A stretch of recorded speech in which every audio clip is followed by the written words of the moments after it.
Boa tarde a todos, a todas. Eu tenho a honra de fazer a abertura da palestra da Paula e do Antônio Abrantes. Eles vão falar para a gente sobre o APTDD, Aplicativo de Classificação de Documentos, utilizando tabela de temporalidade e destinação do documento de atividade do meio da Administração Pública Federal. Depois, se você quiser, assim que a gente aprovar a nova versão, a gente dá a nova para você colocar na tabela. A Paula é arquivista e bibliotecária formada pela Unirio e servidora de lá. E o Antônio é engenheiro eletrônico formado pelo UFRJ e servidor do INPI. Eu estou curiosa de saber como é que se usa o que eles pensaram quando criaram esse aplicativo, e quando vi nas redes sociais a divulgação, falei, vamos chamá-los para falar, para apresentar para todos nós, e principalmente se eles têm conhecimento para fazer esse, poderão fazer vários outros, por exemplo, usando um sobre a Nobrade, outro para alimentação do átomo, por exemplo, remoto. Então, eu vou passar a palavra. Qual é a ordem? Primeiro você? Primeiro a Paula, depois o Antônio. Tá bom. Então, gente, boa tarde a todos. Primeiramente, eu quero agradecer ao convite da diretora do Arquivo Nacional. Tá? Muito obrigada por estar aqui. Quero agradecer também a presença de todos que conseguiram arrumar o seu tempo para poder estar aqui, e também ao pessoal que está acompanhando pela internet. Bom, esse aplicativo surgiu da ideia de fazer um espelho da tabela de temporalidade e destinação da atividade e-mail, tá? Porque todo mundo sabe da área arquivística da importância da classificação para a gestão de documentos. Então, a publicação de 2001, onde está contida essa tabela de destinação de documentos, ela traz vários códigos que nós iremos aplicar nos documentos. Quando a gente coloca um código no documento, a gente está colocando o tempo de vida dele ali. Quanto tempo vai ficar na fase corrente, quanto tempo vai ficar na fase intermediária e qual vai ser a sua destinação final. Se vai ser a eliminação ou se vai ser a guarda permanente. A eliminação conforme a legislação arquivística, claro, né? Então, quando você está trabalhando com documentos físicos, né? E muitas vezes você está fazendo uma intervenção arquivística em algum setor da sua instituição, você está com vários documentos ao seu redor, várias coisas para classificar, e ao mesmo tempo você tinha que estar com a publicação, né? Essa publicação de 2001, onde traz a tabela de temporalidade, e isso um pouco atrapalha, porque você já está ali com aqueles documentos, com aqueles processos ali para você fazer, e você tem que ficar folheando essa publicação também. Aí eu falei, poxa, se a gente tivesse um aplicativo sobre isso, iria até agilizar o trabalho. Então, o que nós pensamos? Fazer um aplicativo espelhando a tabela. A gente não inventou nada no aplicativo, a gente não acrescentou nada. A gente fez o máximo possível para ser um espelho da tabela, tá? Que isso fique bem claro. Isso tudo foi feito de forma gratuita. O aplicativo ele não está monetizado, ou seja, não tem anúncios, a gente não está ganhando nada. Foi assim uma iniciativa pessoal nossa, tá? E tudo começou quando o Antônio, que trabalha no INPI, ele assim, é uma pessoa que gosta muito de estar sempre aprendendo sobre as coisas, fazendo coisas diferentes, lendo muito. Eu acho que, sem dúvida, ele já leu mais de 1000 livros. Ele adora ler. Também tem vários vídeos no YouTube sobre patentes, sobre livros interessantes que ele lê, que acha que vale a pena compartilhar com as pessoas. E ele começou a se interessar também sobre aplicativos. Então, ele teve a ideia de fazer um aplicativo da IPC, que é a International Patent Classification. Então, eu fui lá, né, ver o que ele estava fazendo em casa, que não estava meu esposo. Aí eu falei assim... Se ela não contasse, eu ia contar. Aí eu falei assim, nossa, Antônia, esse aplicativo aí, caramba, ele fala de classificação, patente, né, ele foi me explicando. Eu falei, poxa, tem tudo a ver com a minha área de arquivologia, porque a gente tem uma tabela super importante na arquivologia que também trata de classificação. Aí ele falou, se for mais ou menos assim, eu acho que dá para fazer. Por quê? Porque eu dei o suporte arquivístico e ele escreveu os códigos de programação.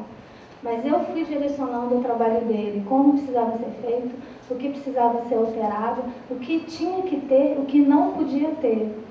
Tá? E a gente foi fazendo esse trabalho em conjunto e o resultado final eu vou apresentar agora aqui para vocês. Então, vai falar uma coisa minha, quer se apresentar? Então, eu vou falar agora a minha parte da palestra e depois o Antônio vai falar a parte dele e no final, as dúvidas, tá? Por favor, sinta-se à vontade.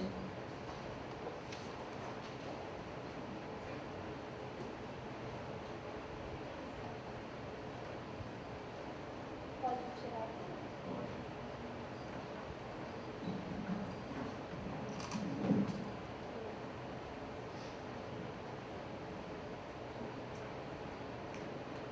Bom, aqui, na verdade, é a tela inicial, tá?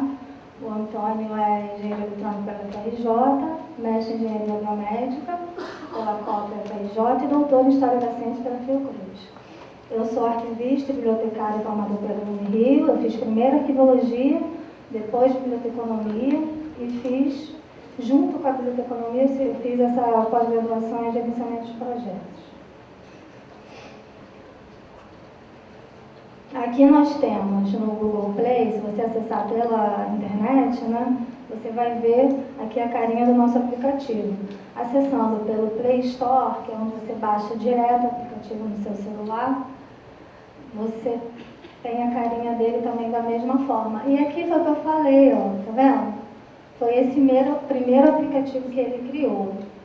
Aqui nós colocamos umas telinhas, só para a pessoa ter uma ideia de como é o aplicativo internamente. Ele é um aplicativo que eu diria bem objetivo. Ele é bem objetivo, porque você vai procurar o seu código, você vai poder navegar pela classificação. Ele é bem intuitivo e eu vou acompanhar aqui com vocês. Quem já tiver o aplicativo, ou quiser acompanhar pelo próprio aplicativo, fica à vontade, porque os slides vão seguir realmente passo a passo, tá? Eu só peço que vocês atualizem, porque nós já estamos na 4ª atualização, e à medida que as pessoas foram pedindo algumas coisas que nós pudemos implementar, nós fizemos isso. Aqui a fonte de inspiração, onde está a tabela de temporalidade, a publicação, tá? De 2001, que eu já dei uma introdução, falei sobre ela no início. E lembrando que a estruturação dela é de classificação decimal, tá? Então ela é dividida de 10 em 10 vezes, 10 classes, 10 subclasses, 10 grupos, 10 subgrupos. Aqui, ó, o que nós vamos tratar. Da classe 000, administração geral, e da classe 900. As classes 100 a 800 se referem à atividade fim de cada instituição. Elas elaboram, os arquivistas, né, mandam para o Arquivo Nacional. Se o Arquivo Nacional concordar, vai sair uma legislação sobre ela. Se não, com certeza é feito um trabalho em conjunto até conseguir finalizar a tabela de atividade fim de cada instituição.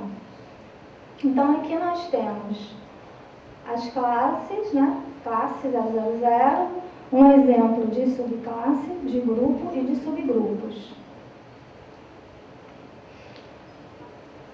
Então, gente, aqui é a tela inicial do aplicativo. Aqui, nessa casinha, é o nome. Então, qualquer lugar que você esteja no aplicativo e quiser voltar para a tela inicial, é só clicar aqui no Home.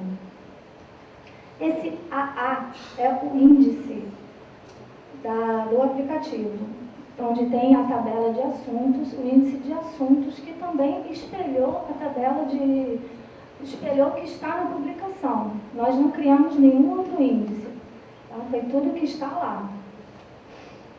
Aqui nessa lupazinha, você vai poder fazer a pesquisa por código e por palavra. Tudo vai ser explicado no decorrer da minha apresentação. Aqui nesses dois pontinhos, nós temos informações, que vai apresentar quem desenvolveu o aplicativo. Tem ajuda, onde vai falar de forma resumida como você precisa navegar para conseguir ter acesso ao que você precisa. E o sair, quando você já quiser sair do aplicativo.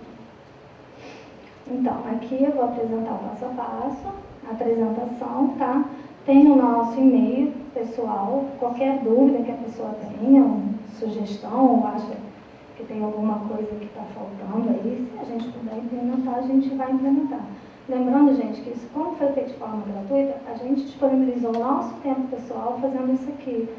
Então, a gente faz realmente o que a gente conseguiu fazer, tá? As implementações que nós conseguimos. Lá no comentário do Play Store, teve várias pessoas que deram sugestão: por que você não fez essa subclasse?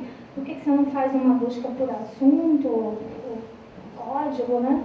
Essa busca por código eu também achei muito importante desde o início. Então, nós conseguimos implementar. Aqui o resuminho, né, daquela ajuda, né? Quem quiser, tiver alguma dúvida, não estou entendendo bem isso aqui, como é que é mesmo, hein? Aí vai ali, de forma resumida, a pessoa vai conseguir entender bem o que é para fazer.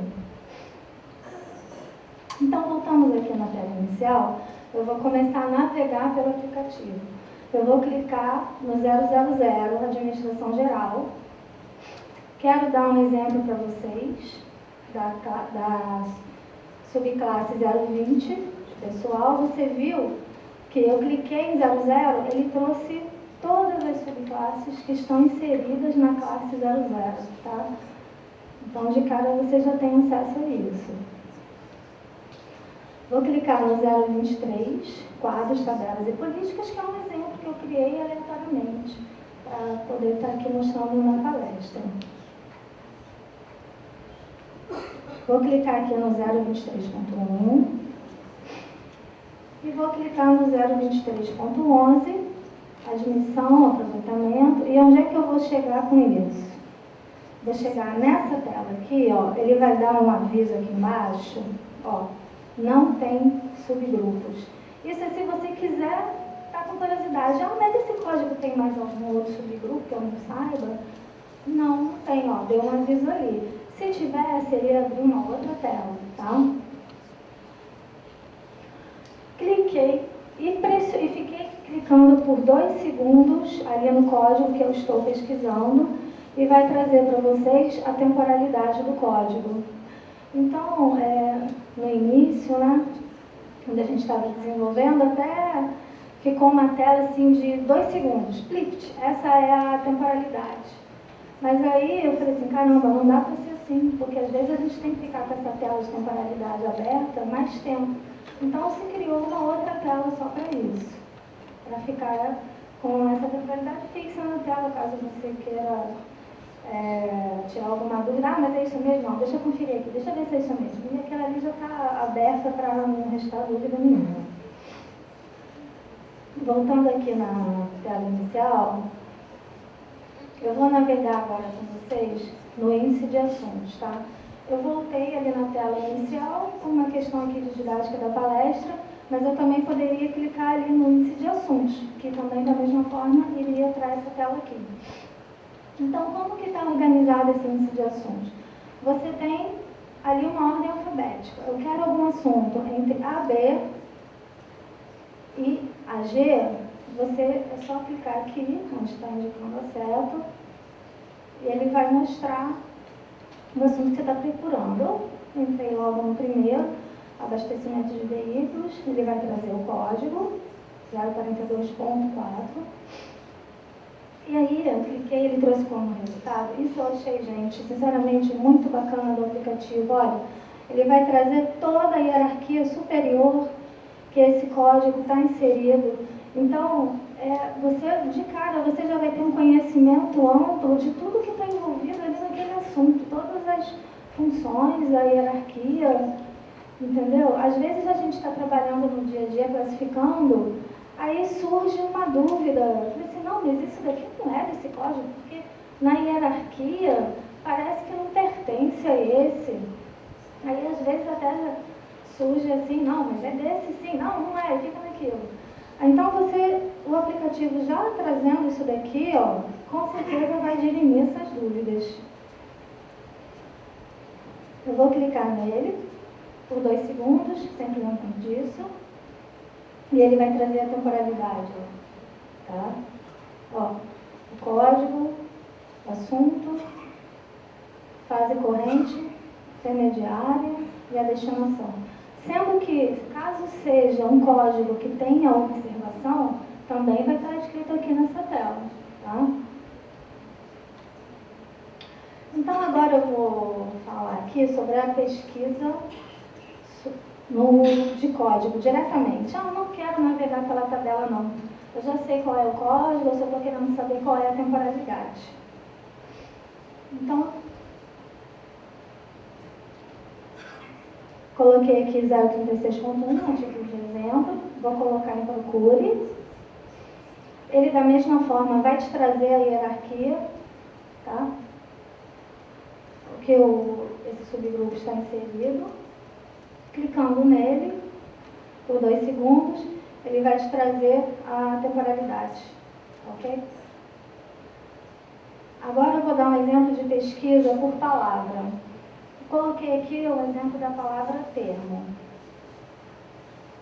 Então, ele vai trazer tudo no campo de assunto da tabela que tiver a palavra termo. Ele não vai procurar nas observações, ele não vai procurar no índice de assuntos. Ele vai procurar somente no campo assunto da tabela, tá? Cliquei novamente por 2 segundos, trouxe aqui a temporalidade. Agora, com relação à acentuação. Eu preciso colocar a palavra com acentuação? Sem acentuação, vai buscar a mesma coisa? Como que é isso aqui no aplicativo? Então, eu trouxe aqui, eu coloquei função, procurar a palavra. Como ele procurou no campo assunto, o que que tem? Tudo que tem função no campo assunto é isso aqui que tem na tabela. Então, ele recuperou isso que está no código 024.121. Agora, eu vou procurar com a ortografia correta. Vamos ver o que ele vai recuperar? A mesma coisa. Tá? Então, vocês podem ficar tranquilos com relação a isso. Colocando acento, não colocando acento, ele vai te trazer a mesma coisa. E aqui é a temporalidade. Agora, olha, eu vou escrever só metade da palavra. Eu não quero escrever tudo, não. Estou com pressa. É isso aqui mesmo. Estou cheio de coisa para fazer aqui. Só que aí vocês têm que lembrar uma coisa, ó. Vou colocar aqui.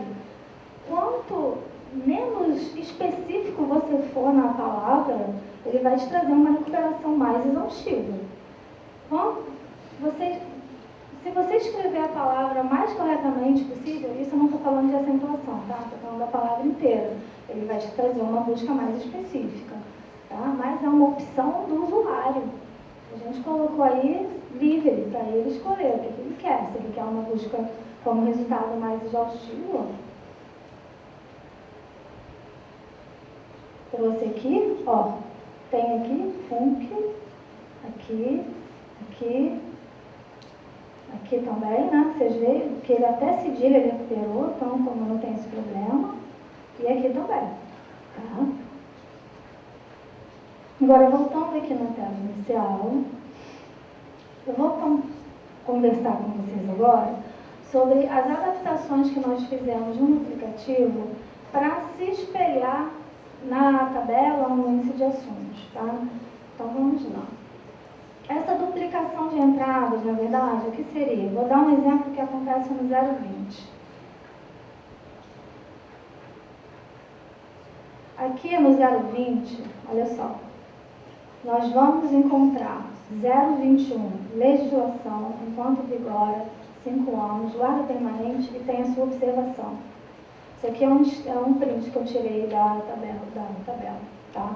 E aqui a gente já tem boletins administrativos, boletins de pessoal, uma outra tipologia e uma outra temporalidade, exceto a guarda permanente. Então, lá no Rio e também na Federal de Juiz de Fora, que eu já fiz servidora lá, o que acontece? Às vezes, para diferenciar essas coisas, a gente colocava 021, 020.1A e 020.1B, não na etiqueta permanente que vai ficar na caixa, mas aquela etiqueta prévia, quando a gente ainda está organizando. Por quê? Porque dá confusão. Dá confusão, por exemplo. Ontem mesmo, estava ali com a minha colega Isabela, e eu sou da gerente de guarda permanente, né? Ela mandou umas caixas para mim e falou: ah, Paula, isso daqui é de guarda permanente. Eu falei: mas por que de guarda permanente aqui? Esse código aqui não é, que no caso era um de concursos, que também acontece isso, que tinha também esse negócio A e B, só que o A era de eliminação, o B era guarda permanente. Aí ela falou: não, é guarda permanente sim, aqui tem um Bzinho. Quer dizer, esse Bzinho ajuda bastante na hora da gente poder identificar. Nós até pensamos em colocar isso no aplicativo, eu falei com o Antônio. Eu falei: Antônio, o que você acha da gente colocar isso aqui no aplicativo? Aí ele falou assim para mim: isso está na tabela? Eu falei: não está na tabela. Ah, então, isso não é legal, porque a gente está tentando espelhar a tabela. Eu falei: exatamente, então você tem toda a razão. Então, tirei essa ideia da cabeça, tá? Então, como nós fizemos para resolver essa questão? Se você quiser procurar um código que fala de coisas, né, diferentes. Nós repetimos a entrada do código. Por quê? Porque dentro do código tem umas tabelas, tem as telas, que não daria para deixar um espaço em branco, porque cada assunto vai ser vinculado a um código. Então, para resolver essas questões, a gente repetiu a mesma codificação. O que é que você faria lá no seu arquivo também? Você também teria que repetir esse mesmo código para tratar desses assuntos. Então, ficou aqui também na pesquisa, não vai ser perdida nenhuma informação e você vai conseguir achar o que você precisa. Tá? Aqui, ó, estou mostrando para vocês a temporalidade do primeiro, tá? Vocês podem conferir. Voltando na tela, clicando por 2 segundos, apareceu a temporalidade do segundo, tá bom? Voltando aqui na tela inicial, vou mostrar também um outro exemplo, né? O que aconteceu? É 930, a mesma coisa, tá? Olha, aqui nós já colocaríamos como A, B, C e D, tá? Também vai trazer essa temporalidade diferente. Navegando pelo aplicativo, você pode clicar aqui em Feira Salão de Exposições, que ele vai trazer a temporalidade dele. No de baixo, mesma coisa. Concursos, tá? E planejamento. Então, nessa questão de repetição de código, que acontece essas coisas, vocês podem ficar tranquilos que vocês não estão perdendo nada, tá? Vai trazer tudo que vocês precisam. E tem as observações também, ó. Agora surgiu um exemplo que tem observações, ó. Também foi colocado no aplicativo.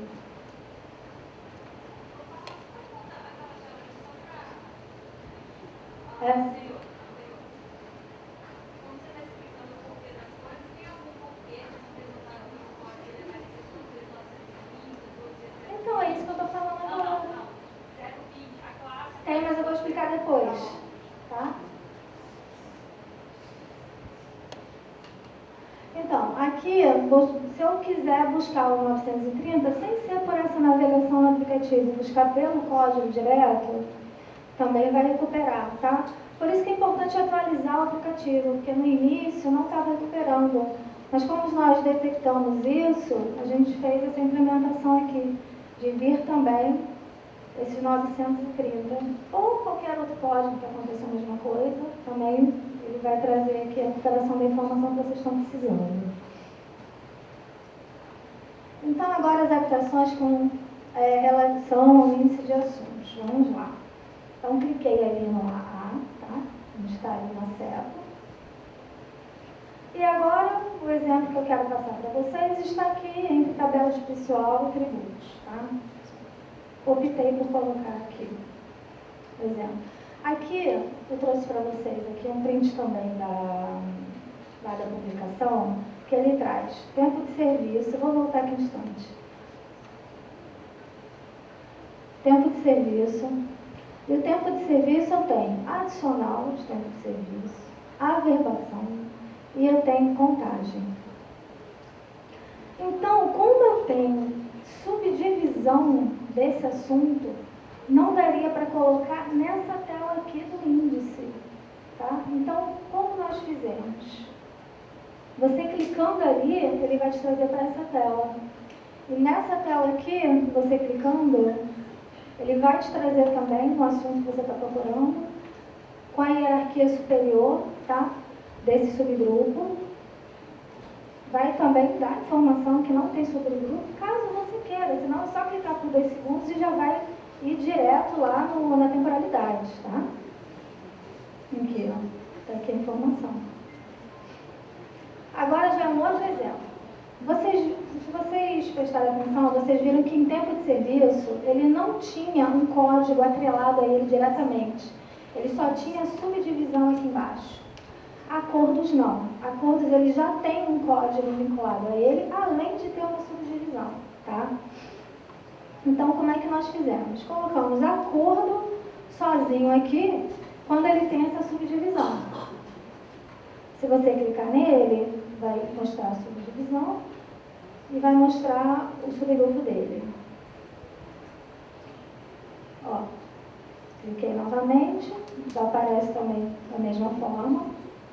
E aqui é a temporalidade. Agora eu vou clicar em acordo 004. Vamos lá? Vai entrar também aqui, nessa parte, nessa tela. E vai trazer também a temporalidade, tá? Então, gente, agora eu quero mostrar para vocês, relembrando isso aqui. Classe, subclasse, grupos, subgrupos, tá? Aqui a própria publicação trouxe os exemplos.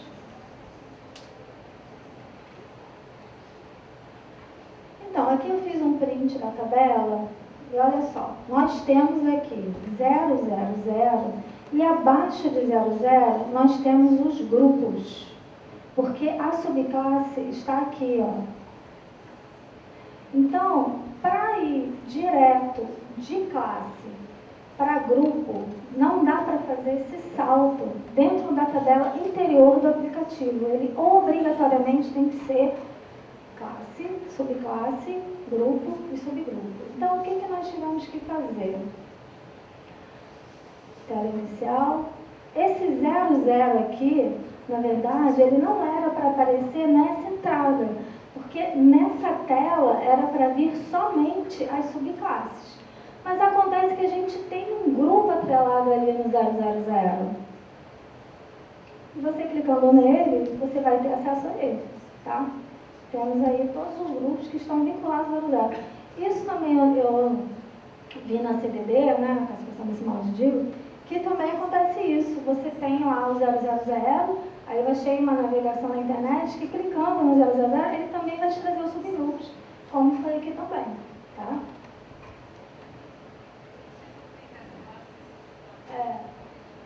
Agora aqui, buscando por código, dá um exemplo do 010, vamos, agora vai tratar disso que ela estava perguntando.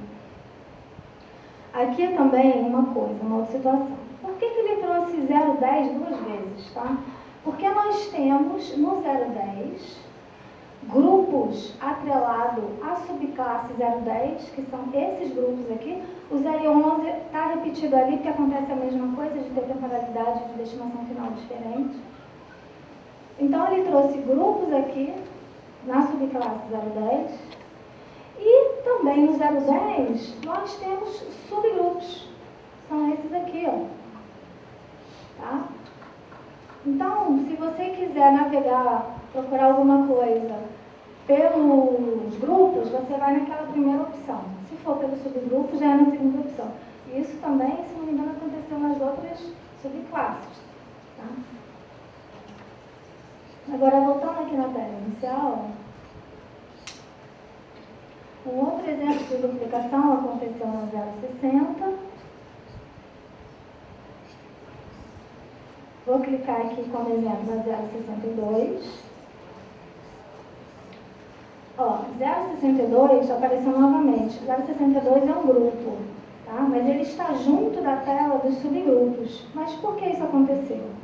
Aqui, no extrato da tabela, a gente tem aqui vinculado ao 062 o 062.01.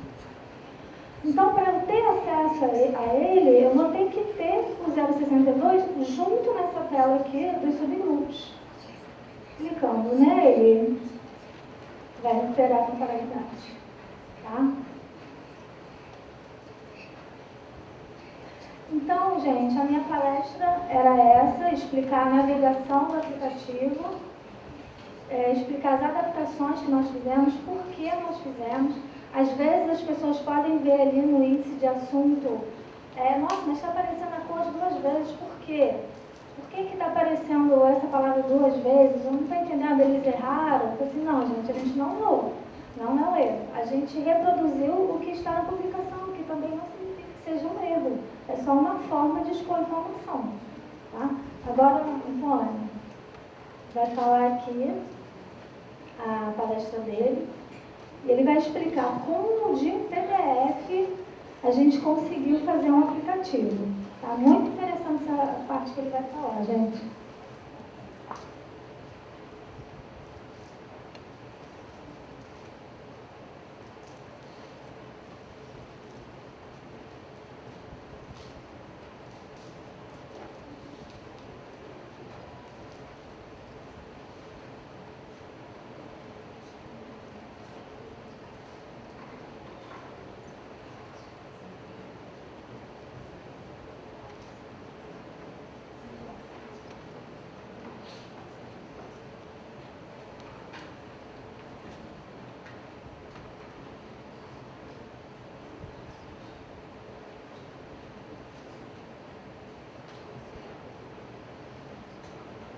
Bem, boa tarde a todos. O objetivo aqui da palestra, então a Paula deu a visão da navegação do aplicativo, né? E algumas peculiaridades, né, que foi necessário fazer no aplicativo para a gente reproduzir a tabela. O que eu vou mostrar aqui, o objetivo aqui não é entrar nos códigos de programação e nada disso, mas é só para dar uma ideia de como é que foi essa passagem, de você passar da tabela que vocês conhecem para dentro do aplicativo. Mais ou menos como é que foi feito isso em linhas gerais, né?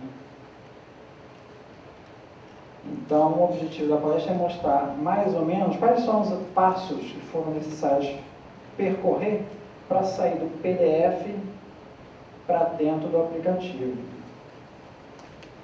Bom, essa é a tabela que vocês já conhecem, a Paula mostrou, que é o PDF que aparece as informações de temporalidade, né?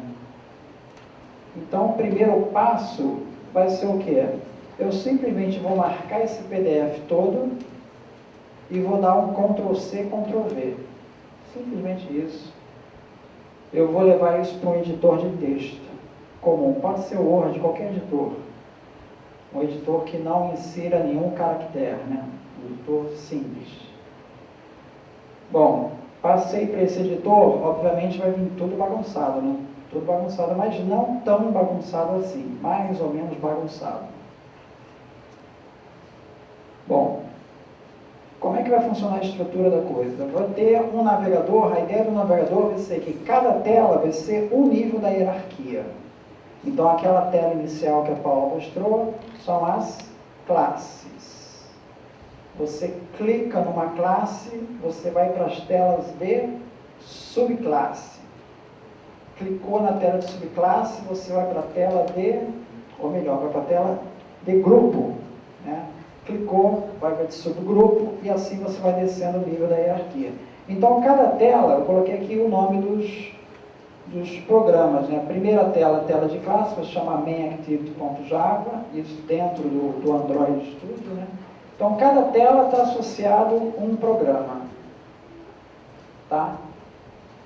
E seguindo essa hierarquia, que eu vou seguir ela rigidamente. Tá? Classe, subclasse, grupo, subgrupo. Então, tudo bem. Essa estrutura, ela vai ser muito parecida também com o índice de assuntos. Ela também vai seguir mais ou menos uma estrutura parecida. Bom, então aqui é a primeira tela, a tela inicial, que é a tela de classe. Quem monta essa tela é essa rotina, main.java. Cliquei, dei um clique nessa uma seleção, ele vem para a tela de subclasses, que vai ser essa outra rotina aqui. Clico uma vez, pulo para outra tabela de grupos. Isso aqui é só para dar uma ideia de como é que é o código aqui, ó. Cada linha daquela tabela isso daí é um componente que se chama ListView. Cada linha você monitora o clique do usuário. Quando o usuário clica numa linha, ele automaticamente vai entrar nessa rotina aqui. Essa rotina especifica, position é o número da linha que a pessoa clicou. Se ela clicou na linha 0, a linha 0 é essa linha aqui. É a primeira linha da jogada. Começa em 0 a contagem. Então ele vai dar um finish. Como é que funciona isso? As telas, elas vão se superpondo, como se fosse uma pilha de telas. Eu tenho a tela de classe, eu chamei a tela de subclasse, a tela de classe não saiu da memória, a de subclasse vai ficar por cima. Então, quando eu dou um finish, eu encerro essa tela de subclasse. O que vai aparecer? A de classe que estava atrás. Então, para voltar atrás, na verdade, eu vou dando finish nas tabelas, nas telas, né? E se você clicar numa outra coisa que não seja 0, ó, se clicar, toda vez que você clica numa tela, existe um número, um índice, que te diz quem vai ser a próxima tela. Isso vai ser fundamental para a navegação. Eu preciso calcular esses índices. Clicado numa seleção, eu vou para onde? Então, se você não tiver para onde ir, o próximo lugar para ir é 0, não tem para onde ir, ele vai te dar uma mensagem. Esse grupo não tem subgrupos, não tem para onde ir. Então é aquela mensagenzinha temporária que aparece. Eu cliquei num grupo e não tem para onde ir. Aí ele dá essa mensagem, não tem para onde ir. Se tiver para onde ir, puxe o arquivo do próximo nível e Start Activity, inicialize o próximo nível, informando para ele quem é a próxima tela.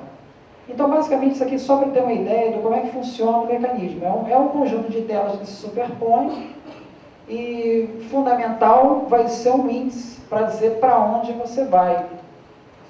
Bom, como é que eu vou calcular esse índice? Eu vou ter que calcular esse índice para cada entrada da tabela. Como é que isso vai calcular? Eu pego lá meu TXT, que é aquele meu TXT que eu estava trabalhando, eu vou manualmente, eu vou dizendo quem cada entrada é, se é classe, subclasse, grupo ou subgrupo.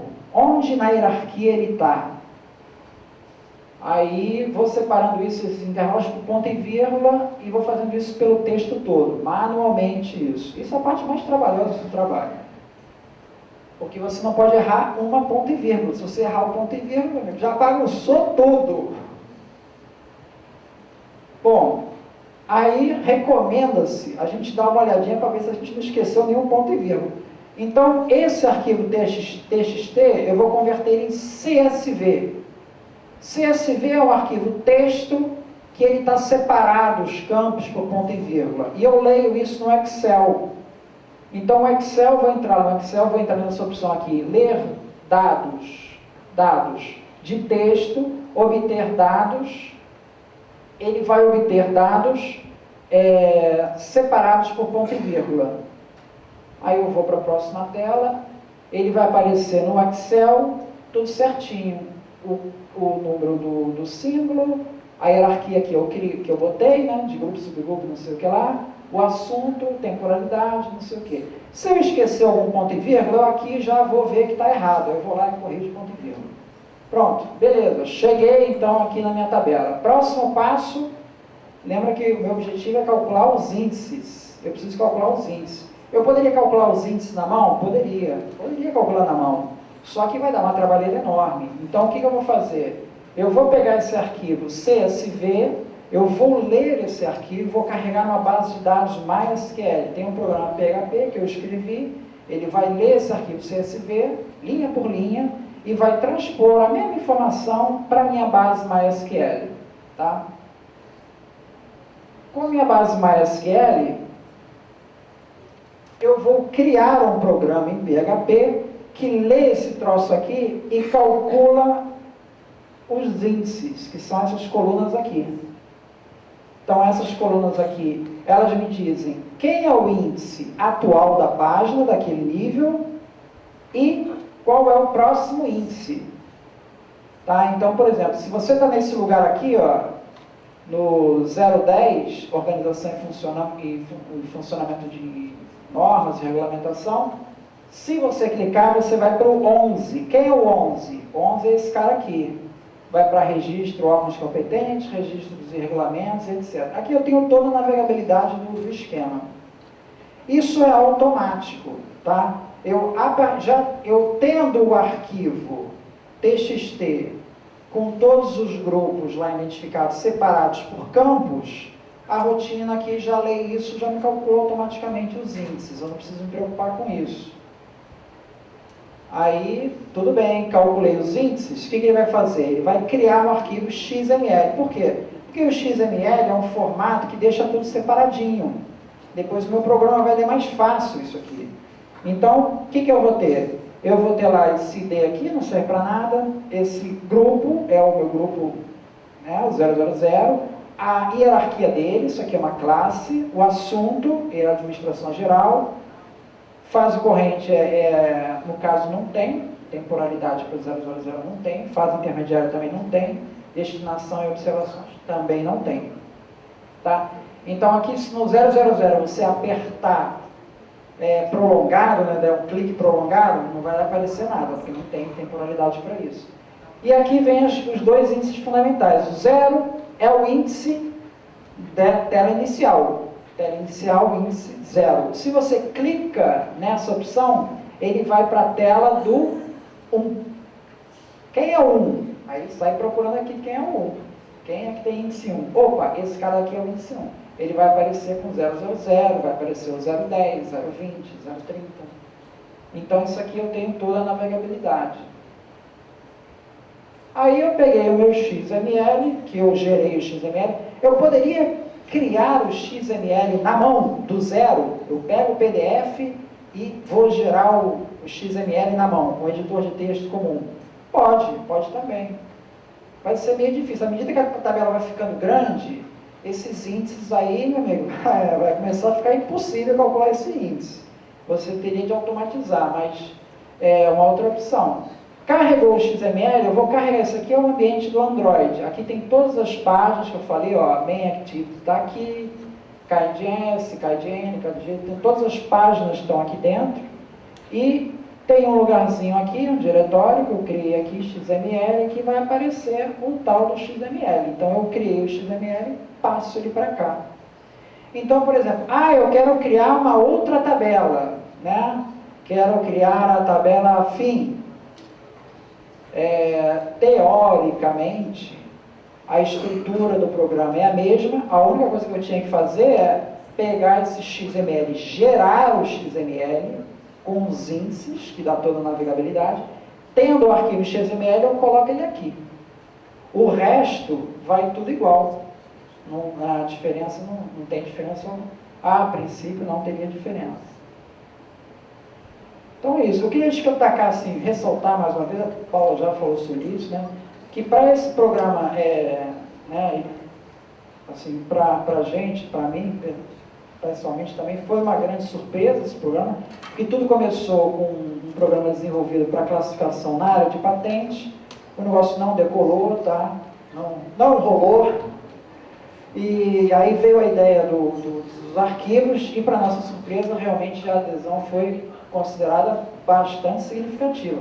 A gente já está com 700 instalações aí, então, em um curto espaço de tempo, foi assim, uma recepção grande. Então, para a gente ter esse programa funcionando, né, para ter dado certo, isso fundamental foi essa interação entre o programador e a parte arquivística. Porque o que acontece muito em informática é o quê? O cara da informática chega para você e fala assim, você está querendo um aplicativo? Quais são as especificações? Aí o cara colhe as especificações com você. Aí depois ele vai, senta no computador, faz aquele negócio lá do jeito dele, depois ele volta com o produto pronto. Aí eu falo assim, e aqui, o que você acha? Aí, aí tu tem uma coisa que tu, queria mudar, mas cara, tá pronto já, né? Agora já deu, né? Então esse processo tem que ser um processo de interação, tá? Tem que estar envolvido nisso. Essa experiência, eu já tive essa experiência lá no NPI também. No NPI teve um sistema que eu desenvolvi para cadastrar a produção dos examinadores, né? Chama SISCAP, né? E hoje está quase, 10 anos, já tem quantos anos já? Já tem uns 10 anos que está no ar e ainda continua lá. O sistema sai, entra, sai, o SISCAP continua lá, monitorando a produção dos servidores. Aquilo ali foi feito como? Novamente, foi interação direta. Eu colocava um blog, que era um serviço na internet, é o endereço da internet. Você tinha um blog que a pessoa colocava a sugestão ali na hora, eu respondia ali na hora, a pessoa já via ali, interação direta, constante. Essa interface com o usuário, com quem está demandando o produto, é fundamental. Primeiro, para ele se sentir parte do projeto, segundo, para a coisa sair atendendo as demandas dele. Então, se fosse só eu, não sairia o aplicativo. Fundamental teve a interação, a participação com a Paula. Então é isso, mais uma vez eu queria agradecer a todos e passar a palavra para a Paula. Se quiser falar mais uma coisa, depois para a diretora.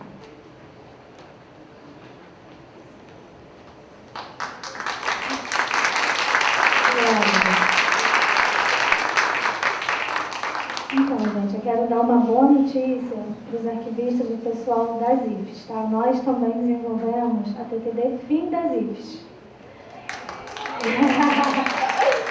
Nós já fizemos o upload no Play Store, né? Eles estão em fase de revisão, que demora de 1 a 2 dias, e assim que eles derem um ok, vocês já vão poder baixar, tá?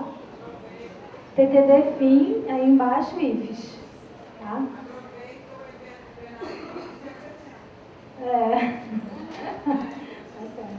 Eu vou passar a palavra agora para a diretora, mesmo de surgir. Muito obrigada a todos pela presença. Espero que vocês aproveitem ao máximo esse aplicativo, tá? Porque eu tenho certeza que ele é muito útil para a gente da área arquivística. E se depois o Arquivo Nacional olhar de forma mais aprofundada o aplicativo e gostarem, né? Se eles puderem também disponibilizar na página deles, porque aí as pessoas vão poder, além de fazer um download do PDF, também ter acesso ao aplicativo diretamente. Porque as pessoas assim, que estão mais participativas da área da arquivologia, estão mais inteiradas, ficaram sabendo. Mas sempre tem aquelas pessoas que trabalham no seu dia a dia mesmo, só naquilo, e não ficaram sabendo. O Arquivo Nacional já deu esse espaço aqui imenso, né? Para a pessoa poder saber o que está acontecendo, saber desse aplicativo, mas, é claro, quanto mais divulgação, melhor sempre. Obrigada.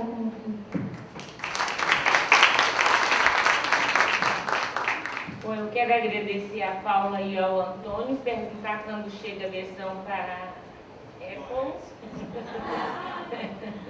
E também acho que esse aplicativo deveria existir no computador, porque a forma da gente olhar a tabela no aplicativo é muito mais amigável, com busca, né? Então, depois do da Apple, se vocês quiserem, eu não sei como a gente poderia fazer uma parceria, uma colaboração com vocês para que pudessem contar com esse desenvolvimento. Mas eu acredito que dentro do sistema que a gente vai desenvolver com o Ministério da Justiça, que a gente chamou, ainda não tem nome, ESIGA, GIG, de Gestão de Informação Gerencial do SIGA, poderia ter disponibilizado um aplicativo como esse, um software como esse, para que a Administração Pública Federal pudesse trabalhar, quer seja no telefone, quer seja no computador. Vou deixar você para responder, que certamente você já pensou nessa possibilidade, nessa parceria. E de imediato eu já aviso a você que a gente pode sim disponibilizar na nossa página a versão. Nossa, que bacana, legal. E enquanto eu falava, eu acompanhando pelo aplicativo e rapidinho mesmo, né? E até nessa nossa rede. E a Larissa me falou que aqueles problemas que você apontou da resolução 14 não tem mais na nova versão da tabela.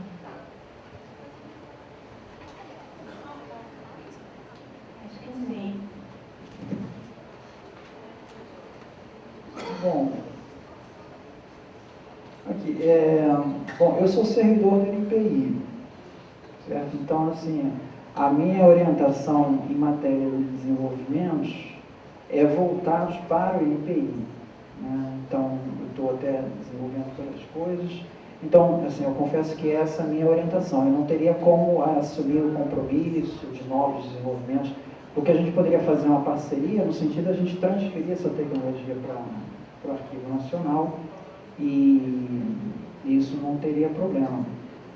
E, inclusive, para iPhone, porque essas plataformas que você está falando, por exemplo, o iPhone é totalmente diferente. Você pega um programador para Android, ele não consegue fazer nenhum aplicativo para iPhone, é todo diferente.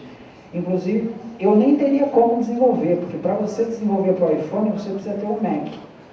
Você não consegue desenvolver num desktop aqui, no Windows. Então, é outra coisa, ou seja, teria de ser uma coisa já institucional, não daria para assumir isso daí. E a questão da internet também é outra plataforma, ou seja, é praticamente reescrever tudo de novo. É isso que eu estou dizendo. Se você faz uma tarefa do tipo, eu quero incluir uma tabela nesse aplicativo para Android, isso é um custo de trabalho relativamente pequeno, porque a estrutura já está pronta. Eu quero desenvolver para iPhone, é começar do zero. Eu quero desenvolver para a internet, é começar do zero. Porque não dá para aproveitar nada, é realmente começar do zero. Então isso teria de ser para uma equipe e tal. Mas a gente está aberto para ter essa parceria para transferir esse trabalho já feito aqui para outros desenvolvimentos futuros que venham a surgir. A gente conversa melhor depois. Bom, se alguém quiser fazer alguma pergunta, Oi, gente, boa tarde. Eu sou Milene aqui. Eu não sou muito boa de falar, não, tá? Eu adoro ter ideias, mas falar não é muito a minha praia.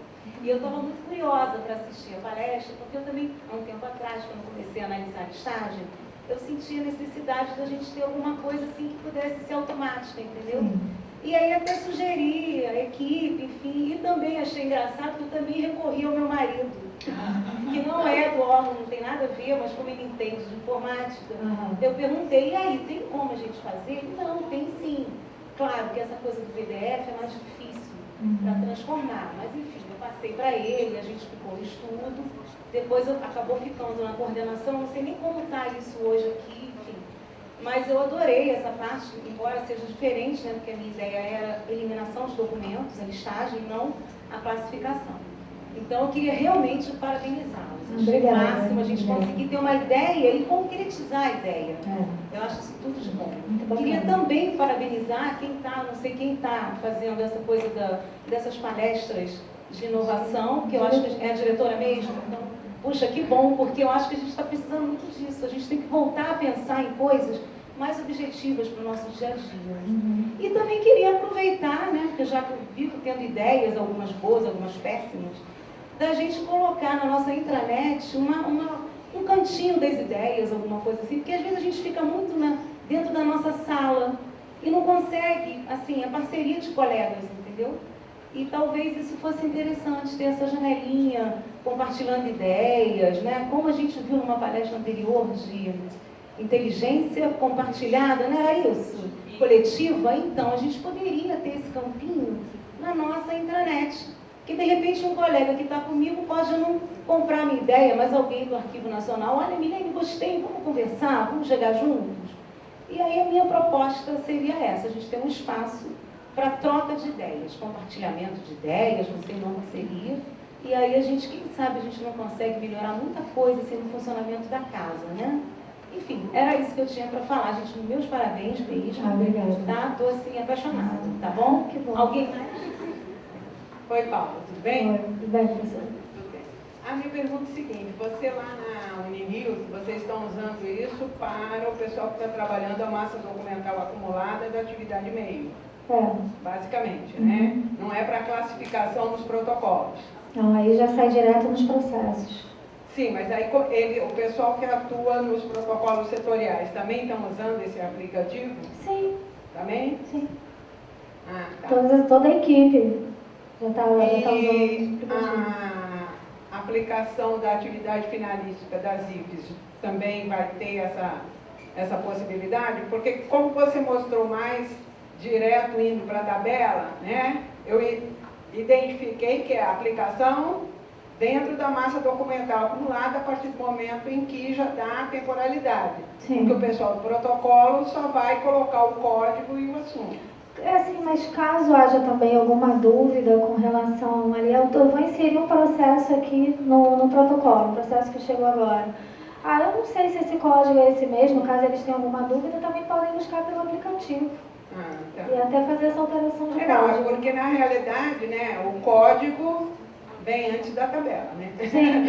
Então, a minha preocupação é se o pessoal do protocolo, na hora que dá entrada a um processo para ser classificado, se eles também conseguem, por exemplo, pelo assunto do processo ou do que eles têm que atuar, eles chegam diretamente na codificação. Chegam. Sim. Mas, inclusive, mesmo o processo pode ser também alterado o código. Tá? Só falaria com a gerente de gestão de documentos, que é a Isabela Costa, e ela pode entrar no SI e alterar, porque às vezes já aconteceu, a gente já viu lá processo que estava com o código errado. Então nós entramos lá e fizemos essa alteração, também isso acontece. Ok. E qual é a previsão para o código das IFES? Então, a gente já fez o upload, o Play Store, eles analisam por 1, 2 dias e depois já liberam. Só que esse está, a princípio, a gente colocou sem o índice de assuntos. Eu até, porque não tem um aprovado ainda pelo Arquivo Nacional, né? Eu pesquisei. Não, porque as universidades não fizeram até hoje. Então, a UFBA e a Universidade Federal de Campo Grande, eles fizeram. Então, eu entrei em contato com eles, né? As coordenadoras que fizeram esse documento autorizaram a gente colocar no índice. Eu só estou vendo como isso vai ficar no aplicativo, para depois aí viria numa atualização. A princípio viria só a tabela, e depois numa atualização a gente já faria essa inclusão dos índices. Porque o das IFES já não tem o problema da dupla temporalidade. Isso, não tem. Inclusive das classes, da classe já vai direto para todas as subclasses. É isso aí. Então tá. Obrigada. Parabéns, tá? Mas isso que eu falei para você, apresenta no Enarquifes, que vai ser em novembro, que eu acho que aí você vai ter um público significativo, né? Que nós são mais de 150 IFES, né? Então um público de universidade e de Instituto Federal, que vai ter uma aplicação muito grande. Sim, sem dúvida. Tá? Parabéns. Tá, obrigada. Mas eu tenho uma curiosidade com o Paulo, né? Desculpa, Antônio. Porque também pensando no meu marido, quando eu falei, amor, vamos fazer isso? Ele me perguntou, olha, isso não sei, vai demorar, enfim, eu tenho curiosidade de saber quanto tempo você gastou para fazer isso. Claro que talvez você nem consiga me responder, né? Porque você não deve ter feito assim seguidamente, mas é muito trabalhoso? Essa coisa da conversão, isso demanda muito tempo? Tudo começou com o da classificação de patentes, né? Então ele começou dali. Então eu peguei aquela estrutura, já adaptei para essa parte do arquivo, do TTDD. Então, é assim, o da patente, eu devo ter levado um mês para fazer. Para passar o arquivo, pode botar aí também um mês também. O TDD fim já foi 2 semanas, porque basicamente foi só o tempo de eu gerar aquele TXT, que é a parte mais trabalhosa do negócio, porque toda a estrutura já estava montada. Então, ou seja, assim, fazer novas tabelas é relativamente mais simples, agora, no estágio atual. Agora, é o que eu falei, para fazer outra plataforma, no iPhone, botar na internet, aí, meu amigo, eu vou ter que começar do zero. Aí é outro desenvolvimento. Os seus requisitos já ajudarão você tão zero. Eu acho que antes das novas perguntas, eu vou ver se ela quer fazer algum comentário sobre o que já foi dito. E eu, antes de passar para você, como é seu nome? Aí eu vou responder a Milene sobre o espaço que você sugeriu para inovações e ideias. Não sei se vocês notaram, mas assim, a primeira palestra que nós tivemos foi sobre utilização de inteligência artificial na classificação de documentos, que tem a ver com o que ela está apresentando. Foi por isso que eu achei assim que veio propício, né? Embora nós tenhamos assistido uma experiência de classificação automática numa área restrita, que é a classificação de processos, o que a minha intenção era que a ideia pudesse ser absorvida pela equipe como uma possibilidade para documentos arquivísticos, né? Depois nós tivemos o Ricardo Pimenta, que falou sobre laboratório de humanidades, inovação, e depois nós tivemos Cristiano, o Cris Ferri, que falou sobre a construção do conhecimento coletivo, né? Então, essas coisas têm assim, eu tenho um propósito em relação a isso, que é a criação de uma área de inovação aqui, né? Já tenho conversado com o pessoal aqui da equipe, das várias equipes, e a gente ainda não tem um formato como isso vai ser. Eu não quero assim, é óbvio que tem alguém que vai ser gestor daquilo, mas o que eu gostaria era de que fosse um processo coletivo e não uma área específica trabalhando em inovação, que seja uma preocupação de todo mundo, né? Mas a gente vai evoluindo nesse processo. Passo a passo, acho que a gente chega lá. Tá bom. Quem falou? Sei que eu não tenho muito a comentar. Eles deram, né, opiniões, mas aí depende assim, do tempo que a gente vai ter para implementar isso, né? Porque eu acho assim, o principal a gente já fez. Eu sou servidora da Unirio, o Antônio da NPI, a gente tem tempo restrito, né, para fazer outras coisas. Agora, com relação a você falou das entradas, eu tenho um pouco de experiência com relação a isso, porque eu trabalhei como terceirizada na época, na FINEP, construindo um vocabulário controlado de projetos que eles tinham.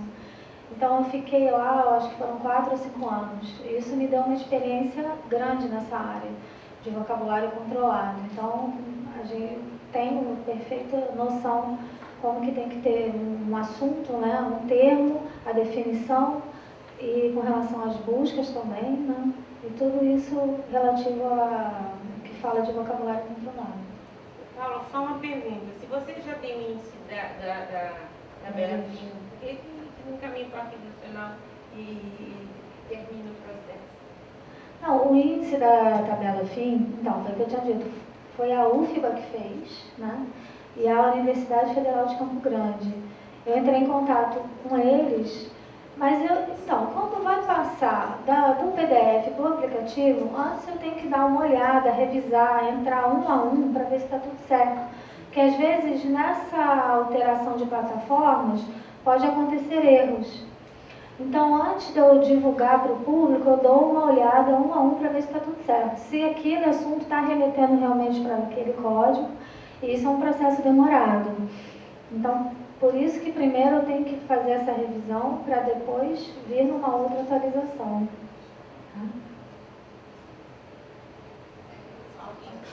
licença. Boa tarde, eu sou Isabela, como a Paula falou, sou gerente de gestão de documentos da Unirio. Queria primeiramente parabenizar a Paula e o Antônio mais uma vez pela iniciativa de fazerem esse aplicativo e disponibilizarem gratuitamente, que com certeza vai ser de muita valia para todos os arquivistas, né? E comentando um pouco o que a professora Ana Celeste falou sobre a questão do código, primeiro, né, na Unirio, a gente entende que a classificação é matricial, né? Então, só para esclarecer, nós classificamos todos os processos na origem, na gênese, né, no momento da produção. E os documentos avulsos a gente sempre instrui para que seja feita a classificação no momento da produção, mas não tem como garantir com tanta certeza como os processos. Então, assim, todos os protocolos, eles já criam o processo já como código de classificação, né? Por isso, eles estão na estrutura administrativa do arquivo central. Eu perguntei, como ela deu o exemplo só de massa documental acumulada, quando a gente está tratando de documentação, eu achei que só estava sendo aplicado nos arquivos setoriais e não nos protocolos. Não, então, nesse caso não. Desde 2011 a gente já produz documentos já classificados. Era só para esclarecer essa questão.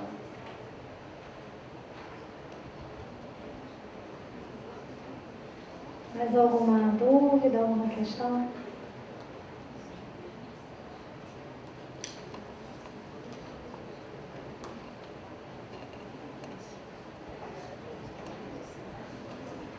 Boa tarde, Paula. Boa tarde. Meu nome é Paola, eu sou servidora aqui do Arquivo Nacional, embora eu esteja afastada já há 2 anos que eu estou fazendo doutorado.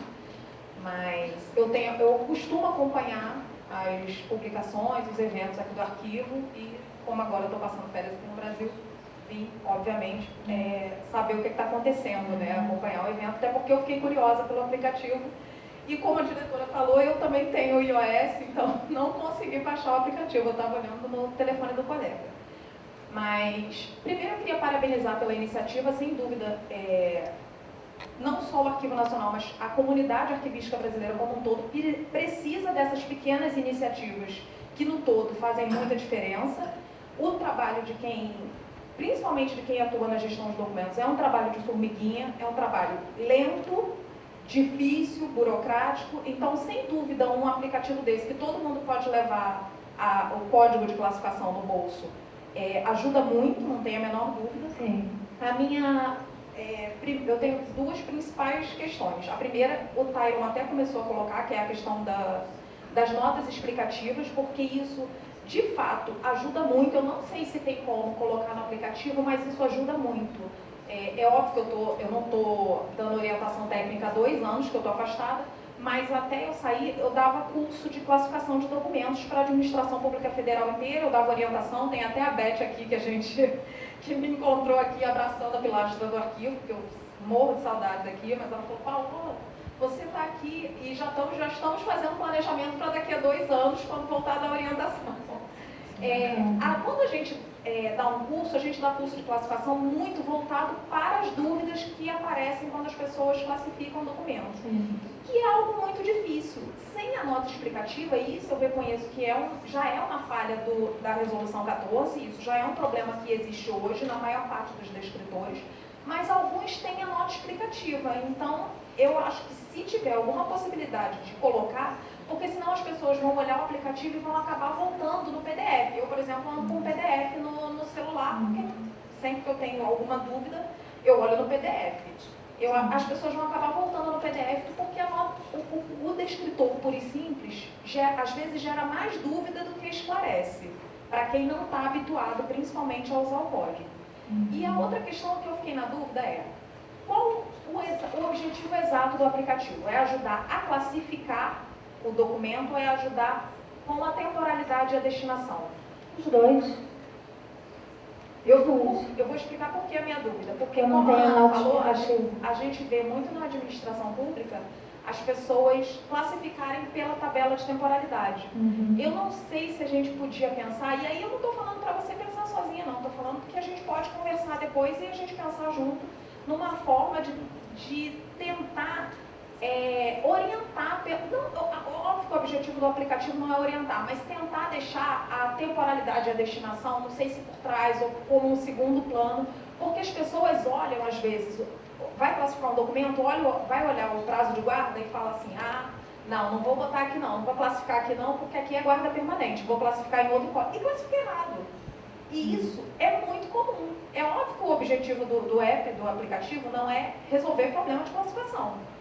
Mas é aquele negócio, a gente está aqui tentando pensar formas de melhorar e de facilitar e de ajudar. Então, eu acho que a gente... Vocês estavam falando da nota explicativa que vem antes da tabela, né? Que vem explicando o código tal, vai vir aonde? Isso, no código de classificação. Como, por exemplo, você deu um exemplo como, por exemplo, você deu um exemplo, é ótimo, mas enfim, você deu um exemplo relativo à função, que Sim. apareceu um código, apareceu só o defunção. E a gente até comentou aqui, seria interessante se aparecesse o hierarquicamente superior, porque chegar no ponto exato, às vezes é complicado. Isso eu estou pensando como quem classifica documento. Isso, eu também pensei Estou aqui nisso. pensando alto com você. Não, isso que você falou de função foi a primeira coisa que eu falei para o Antônio. Quando ele recuperou isso, eu falei, mas de função a pessoa vai ficar meio perdida aqui nesse código. Mas ele falou que por dentro das tabelas não dava para vir a hierarquia superior com relação a esse tipo de pesquisa ali. Deu uma restrição do aplicativo mesmo, tá? Agora, nas outras buscas, se você pesquisar ali pelo código, ele vai vir na hierarquia superior, nos índices também, e na própria navegação da classificação. Essa questão da separação, de você não ter a visualização do plano de classificação e da tabela de temporalidade junto, fez com que quando fizemos a tabela da área meio da Justiça Federal, que é uma tabela aplicada na Justiça Federal da Boca ao Chuí, Patrícia e eu trabalhamos isso no milênio passado, o nosso instrumento chama PCTT, Plano de Classificação de Tabela de Temporalidade, de forma que você pudesse ter uma visão completa, quer seja quando você está classificando ou quando a gente está avaliando o documento. E ela está falando aqui que foi a visão que ela implantou quando desenvolveram lá o Cigadó.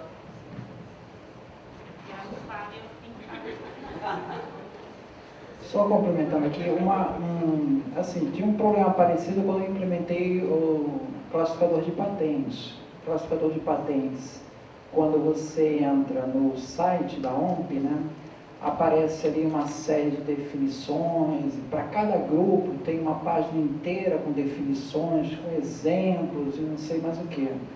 Eu tive que tirar isso tudo fora, porque existe um problema sério no celular. O celular é pequeno, entendeu? Você mesmo que... se você encher a tela de informação, confunde. Então, a maneira com que vai apresentar essa informação tem que ser pensado com calma, qual a melhor maneira, né? Se isso vira uma tela seguinte, ou como é que você vai apresentar. Porque simplesmente botar a informação toda lá não funciona, porque fica muito saturado de informação para o usuário. A tela é pequena, não é uma tela de computador que você tem uma tela grande. Isso tem que ser pensado em interface. Talvez nos desenvolvimentos de aplicativos móveis, né, o grande desafio é esse, é a interface com o usuário. Porque se você faz uma interface ruim, o usuário não usa, vai deixar o aplicativo de lado. Então, isso tem que ser pensado com calma, de que maneira que essa informação nova teria que ser colocada, como seria colocada sem sobrecarregar a tela. Né? Só uma coisa, quando ninguém pensar que eu sou mentirosa, como se ela está vendo no iPhone, se ela não tem a versão, eu estava vendo no celular da Larissa. Mas essa questão do iPhone, a gente também tem iPhone, mas aí eu vejo um tablet Android, que eu tenho em casa, que é até da minha filha, que ela nem usa mais, aí ficou para mim. Então, quando eu quero acessar a tabela, eu vejo no tablet. Eu até trouxe ele aqui, caso alguém tenha celular da Apple e queira dar uma olhada no Android, navegar, ter essa ideia de como ele é, eu trouxe aqui. Então, eu faço isso. Eu gosto também dessa opção da Apple, mas também navegam no Android via tablet, um tablet no Android. Porque desenvolver naquela época, foi como o Antônio falou, além de ser caro, é um outro tipo de programação que ele vai ter que fazer. Um computador da época é caríssimo, né? Não tem como a gente fazer esse desenvolvimento. Boa tarde, eu sou a Elizabeth, eu sou da Comissão de Valores Imobiliários. Vou agradecer, vou parabenizar vocês também, mas por um outro aspecto que não foi mencionado aqui, que a tabela, né, o documento básico de vocês, traz uma estrutura de uma realidade anterior, né, aos sistemas.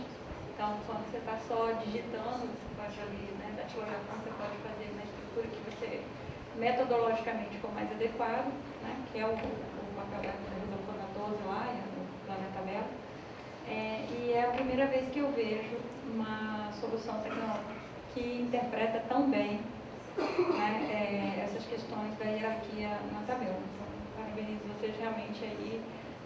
Foi a inovação maior do que o próprio aplicativo, é como vocês resolveram essas questões, que é uma dificuldade que a gente tem nos nossos sistemas legados hoje, carregar a tabela, porque gera um relatório que facilita a eliminação e tudo mais, né? Então, realmente, parabéns aí o trabalho conjunto, para a gente ver que são as parcerias e a multidisciplinariedade que trazem, né, a riqueza da inovação. E o casamento bom, né? Hoje o casamento foi bom. O meu marido faz letras, não tem condição de fazer uma parceria dessa. Eles também acertaram isso. Vou ter que escrever alguma coisa, né? Eu invento e ele escreve, pode ser.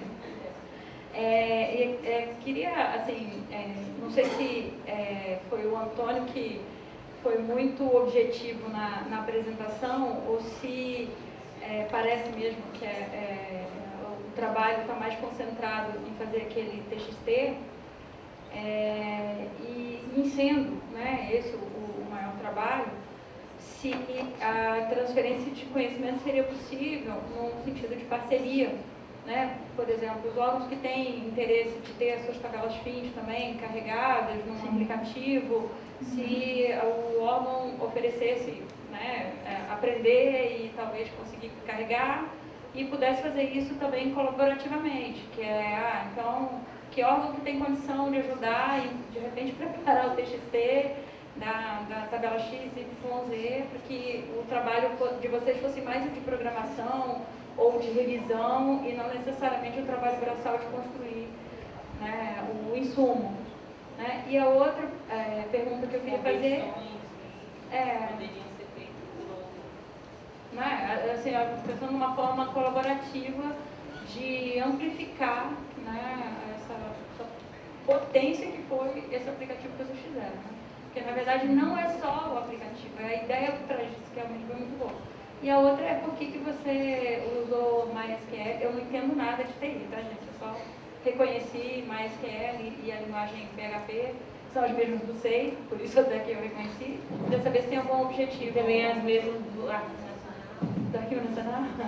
Ou se é porque é software livre, não sei, né? Para ser bem claro, é porque é software livre. Né?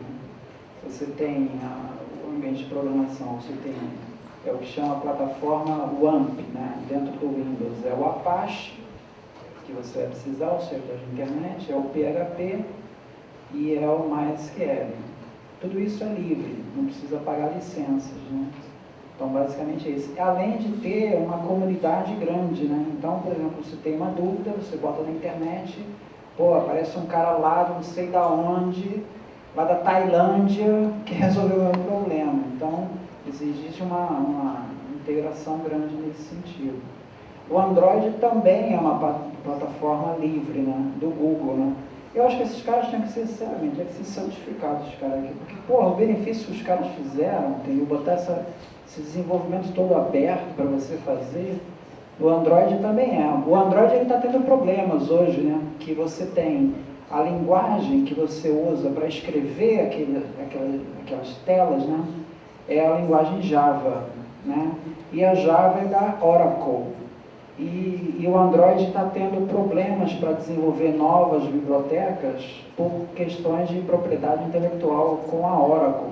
Então, eles estão partindo para o desenvolvimento de uma nova linguagem, que se chama Kotlin. Então, está começando a surgir ainda, mas ainda não se firmou, mas é uma nova linguagem, Kotlin. Então, esse que é o problema da... Você tem, por exemplo, o caso da China. A China está brigando com os Estados Unidos, né? Então, a China, ela já está dizendo que vai desenvolver uma nova linguagem para celular. Olha que droga, a gente vai ter agora 3. A gente vai ter o iOS, o Android, e um não migra para o outro. Não faz a migração. E vai ter o do chinês lá. Pô, isso é muito ruim em termos de programação. Isso dificulta a migração de um para o outro, né? Em termos até da iniciativa também, me chamou a atenção de usar essas linguagens justamente porque hoje no governo a gente precisa de iniciativas que não tragam custo, né? Então você fazer isso software livre, usar uma linguagem, né, assim, disponibilizar gratuitamente na biblioteca, é o tipo de iniciativa que a gente precisa mesmo. Só um parênteses aqui para falar que essa área de propriedade intelectual, né, eu trabalho nessa área. Só para te fazer aqui um mito de que o software livre, ele é gratuito, né? Na verdade não é, tá? Ele é gratuito se você desenvolver. Agora, você vai ter que pagar um programador para desenvolver. Você vai ter que pagar uma manutenção. Então, isso aí, o software livre é mais ou menos gratuito, né? Não é tão gratuito assim, não. E uma última sugestão também é que se vocês vislumbram aí de repente divulgar o app também pelo portal de software público, né? Foi eu perguntar. Eu acho que é uma excelente possibilidade de disseminação. Tem uma portaria que diz quais são as características que tem que ter, mas em atendendo aquilo lá, você consegue também publicar no portal de software público, e aí ele tem também uma distribuição, uma escala grande de distribuição. A gente não pensou nisso, teria de pensar com calma. Avalia a portaria para ver, eu não conheço, mas é como a gente tem feito a avaliação de alguns softwares também para utilizar, né? Porque fica, mas não é de ninguém, desenvolvimento colaborativo, não tem sustentação, todo mundo fala isso. Mas quando você coloca lá no portal de software público, você chancela também para os órgãos poderem consumir isso com mais facilidade. Vai criar uma comunidade. Mas olha, eu particularmente sou uma a evangelista do software livre. Eu acho que todas as vezes que o serviço público puder usar um software livre e não um proprietário, eu sei que tudo tem custo, mas o software proprietário tem um custo do software proprietário e todos esses outros que você mencionou. Entendeu? E toda vez que a gente investe dinheiro público, o software deve ser público. Não é o seu caso, que você investiu o seu esforço, isso é um software particular. Você poderia até vender se quisesse, mas já que você está deixando ele livre, faça isso numa escala maior, colocando no portal. Gente, mais alguma pergunta? Desculpa. Boa tarde, meu nome é Graciela, eu sou da Unirio, da Pró-Reitoria de Gestão de Pessoas. Gostaria de parabenizá-los, achei excelente a ideia.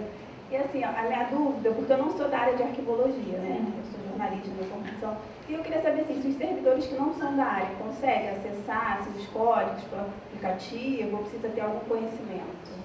Porque outro dia... Você pode baixar o seu celular e acessar mesmo. Porque outro dia eu precisei de um código sobre exercício provisório. E como eu não era da área, eu tive muita dificuldade. Eu tive até que recorrer a Isabela. Aí eu queria saber se qualquer servidor consegue acessar, descobrir o código.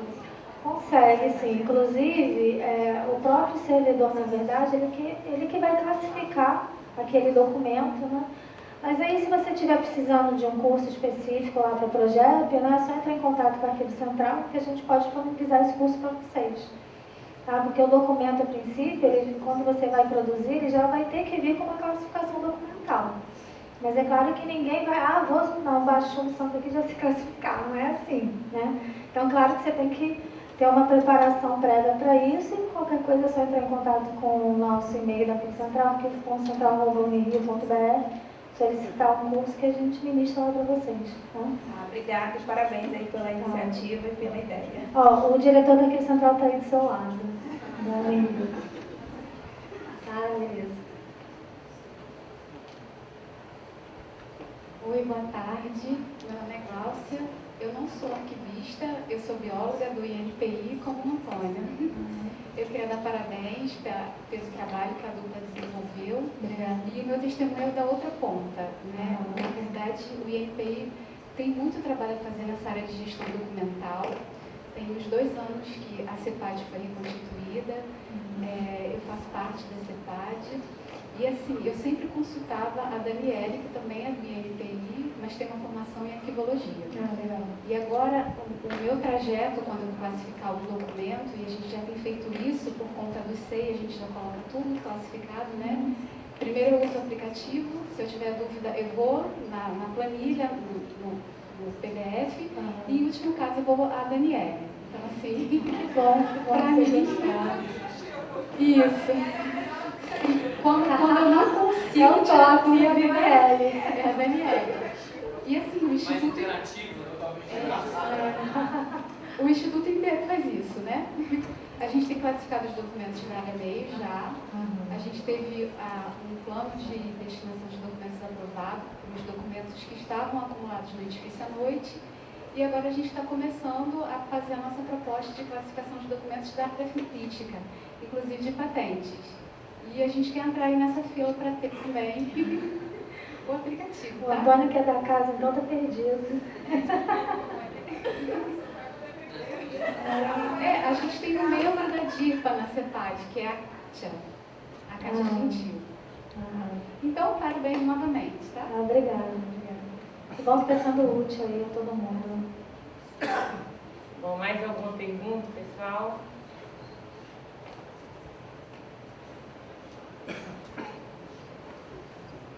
Obrigado. Bom, não é bem uma pergunta, acho que é mais um esclarecimento, assim, de modo geral. Primeiro, tornar público, né? Meus parabéns de novo, outra vez, novamente, pelo trabalho. Acho que para a gente que acompanha o dia a dia dos nossos desafios e a conseguir se debruçar no espaço, no horário de casa, de lazer e tudo, fazer isso é muito... vai na contramão daquilo que pregam hoje, né? Então, que fica o exemplo dos servidores públicos que nós temos aqui à frente. Uma outra discussão, para mim, e aí é mais fácil para eu falar da Unirio, porque eu estou ali dentro, né, no cotidiano, mas não só a gente tem buscado classificar os documentos na origem em 2011, como tem sido regra para todo e qualquer servidor que ingresse na Unirio fazer um curso de classificação. Noções básicas disso. Então, isso a gente tem buscado investir nisso. Resolve todos os problemas do mundo? Não, não resolve. E eu acho que o aplicativo é um instrumento facilitador enorme, mas não vai substituir, até onde eu sou capaz de ver, a necessidade de um profissional, de profissionais efetivamente formados e comprometidos com esse fazer arquivismo. Não vai ser o aplicativo, em absoluto, que vai resolver os problemas de classificação. Não vai abrir mão da necessidade de profissionais tecnicamente qualificados. E hoje o Arquivo Central da Universidade pode, com toda certeza, dizer que talvez tenhamos um dos mais competentes grupos de profissionais no Brasil. Assim, estão todos titulados, né, estão todos caminhando, discutindo isso. Isso torna o meu trabalho efetivamente muito tranquilo, né, sobre alguns aspectos. Por outros é mais difícil, o pessoal está errado, você está bom. Mas seja como for, eu acho que mais do que isso é que a gente não crie, para quem é de fora, né, fora do campo, não ter a ilusão de que isso substitui um profissional competente, formado tecnicamente, que está atuando. A gente tem, por exemplo, hoje, o problema nas IFES foi a extinção dos cargos de técnico em arquivo. E aí? Os profissionais graduados em arquivologia, que estariam preocupados em fazer outras coisas, se veem na obrigação de ter que fazer um trabalho que um outro profissional técnico poderia fazer. Né? Então, eu acho que é um instrumento facilitador, eu acho que a gente não pode, em função disso, abrir mão de uma cobrança cada vez maior, no sentido de termos pessoas qualificadas atuando nesses espaços da produção de documentos de classificação na origem. É mais isso, um desabafo, né? E, mais uma vez, parabéns. Bom, então foi adequado para... Não, fica falar. eu só Eu ia vou falar comentar que com foi ele. adequado para o encerramento, mas vamos deixar. Não, a função do aplicativo é justamente ajudar ao profissional, né? A quem trabalha na área, jamais substituir o profissional da arquivologia. Só isso.